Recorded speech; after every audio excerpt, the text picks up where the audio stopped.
Merong post po si Mr. Ramon Tulfo regarding this alleged destabilization against the government, and inaccuse niya na ang mga nag-finance daw po nito ay sina Vice President Sara Duterte, ang kanyang kapatid na si Congressman Pulong, and si Mr. Chavit Singson. Ano po ang reaksyon ng palasyo dito? Ito po ay napansin na po ng AFP at nabanggit nga rin po ang mga pangalang katulad ni General Pokis, General Orlando De Leon, at saka si Mayor Benji Magalong. Although for confirmation. At iba pa, pati si Colonel Lachica na di umanong sangkot sa usapin ng 125 million pesos na confidential funds ng Vice Presidente. Ayon po sa AFP, sa mga gintong klaseng mga sinasabi, although ito ay nasa social media, at sa kanila po, ito po ay ibinibigay na rin po sa kanilang intelligence community, iminomonitor, inaalam ang katotohanan.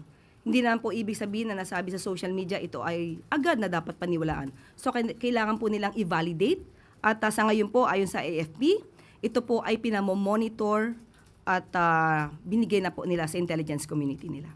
So sa part ng palasyo, ma'am, siniseryoso itong ganitong alleged report of destabilization? Thank you. Nasa intelligence community na po yan. Kung meron sila makikita dapat na talagang pagtuunan ng pansin, ito naman po ay hindi tutulugan ng ating Pangulo. Salamat. Sunod na tanong mula kay Ivan Mayrina, GMA 7. Ma'am, sa kaugnay na issue, hindi ho ngayon lang lumutang itong ilan sa mga pangalan. Nabanggit niyo po si retired General Pokis na isa daw po sa mga lumapit kay AFP Chief Romeo Bronner na mag-withdraw ng support at suportahan yung mga kilos protesta.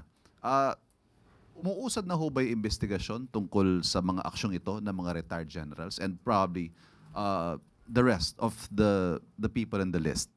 Kailangan po kasi talaga maimbestigahan ito at kasi maaari sabihin nila ito ay freedom of expression.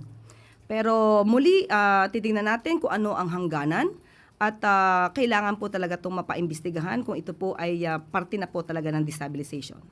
So sa ngayon po, wala pa tayo sa punto na pwede na nating sabihin merong nalalabag na batas itong mga taong ito na nasa listahan ni Mr. Tulfo? Wala pa po tayo masasabi kung sila ay may nilalabag na batas. Kailangan po maimbestigahan ito na mas malaliman. Salamat.